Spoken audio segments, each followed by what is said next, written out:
नमस्ते, सिद्धांत नाम है मेरा और आप दी ललन टॉप देख रहे हैं। राजस्थान सियासी उठापटक चल रही थी और आखिरकार राज्यपाल कलराज मिश्र ने 14 अगस्त से विधानसभा सत्र शुरू करने की मंजूरी दे दी। इससे पहले उन्होंने 3 बार सीएम अशोक गहलोत की कैबिनेट की ओर से भेजे गए प्रपोजल को खारिज कर दिया था। गवर्नर का कहना था कि सत्र बुलाने से पहले 21 दिन का नोटिस दिया जाए, नहीं तो फिर अर्जेंट नोटिस पर सत्र बुलाने की वजह बताई जाए। अब 14 अगस्त से शुरू होने वाले विधानसभा सत्र की रणनीति क्या रहेगी, क्या होगा, कांग्रेस क्या फ्लोर टेस्ट करेगी, क्या करने वाली है, बीजेपी क्या कर सकती है, फ्लोर टेस्ट की मांग कर सकती है, तिया पाचा क्या है, पूरा समझाते हैं। क्या कांग्रेस फ्लोर टेस्ट के लिए जाएगी? विधानसभा सत्र बुलाने के लिए राज्यपाल को भेजे प्रपोजल में इसका जिक्र नहीं है, यानी कांग्रेस फिलहाल फ्लोर टेस्ट से बचना चाहती है। वरिष्ठ पत्रकार अवधेश आकोदिया का कहना है कि सरकार कोई बिल ला सकती है या पुराने बिल में कोई संशोधन ला सकती है। इस बिल पर वोटिंग होगी, बिल पास हो गया तो ये मानेंगे कि सरकार सुरक्षित है।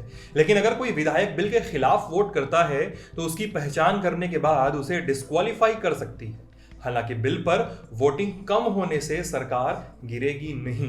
वहीं दैनिक भास्कर अखबार के स्टेट एडिटर लक्ष्मी प्रसाद पंत का कहना है कि कांग्रेस के पास अगर वाकई नंबर होता तो खुद फ्लोर टेस्ट की मांग करती। कहते हैं कांग्रेस ने राज्यपाल को नंबरों की जो लिस्ट दी है वो 102 लोगों की है। 102 में भी एक सीपी जोशी हैं जो खुद स्पीकर हैं, और विधायक हैं मास्टर भंवरलाल मेघवाल जो बीमार हैं, हॉस्पिटल में हैं। इन दोनों को माइनस कर दिया जाए तो यह नंबर होता है 100।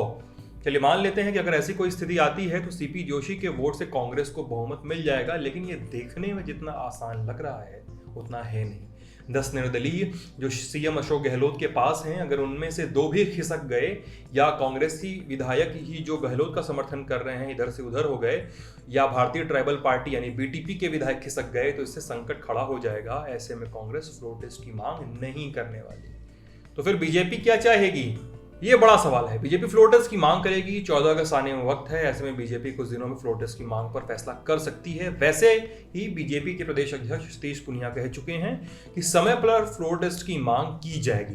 लक्ष्मी प्रसाद पंत भी कहते हैं कि बीजेपी सदन शुरू होने से पहले इसकी मांग कर सकती है। कोई बिल पास होने से पहले सरकार फ्लोर टेस्ट कराए, इसके बाद ही कोई बिल लेकर आया जाए। ऐसे में कांग्रेस के लिए ये आसान नहीं होगा। बसपा के 6 विधायकों का क्या होगा, विलय होगा? करौली से लखन सिंह, उदयपुर वाटी से राजेंद्र सिंह गुढ़ा, दीपचंद खेड़िया किशनगढ़ बास से, जोगेंद्र सिंह अवाना नदबई से, संदीप कुमार तिजारा से और वाजिब अली नगर भरतपुर से। बीएसपी की ये 6 विधायक हैं जो 16 सितंबर 2019 को कांग्रेस में शामिल हो गए। एक तरह से राजस्थान में बीएसपी का कांग्रेस में विलय हो गया।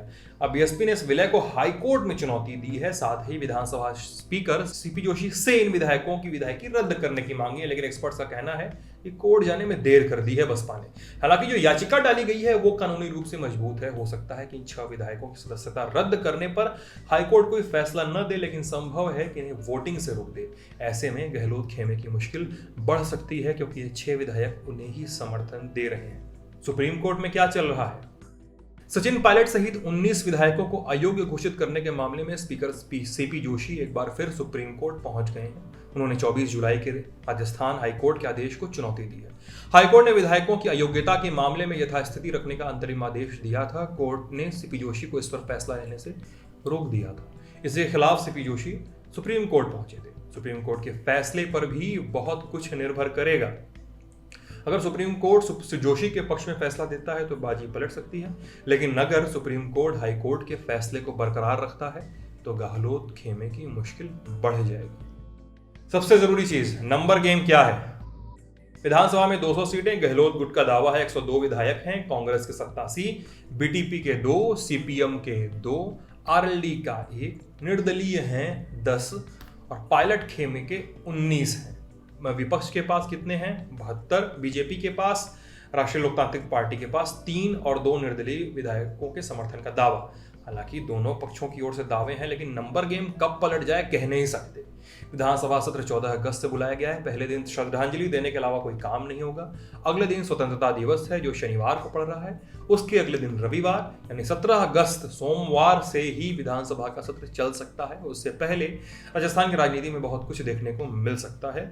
दोनों पक्षों की रणनीति पर, कोर्ट के फैसलों पर भी इसका असर पड़ेगा।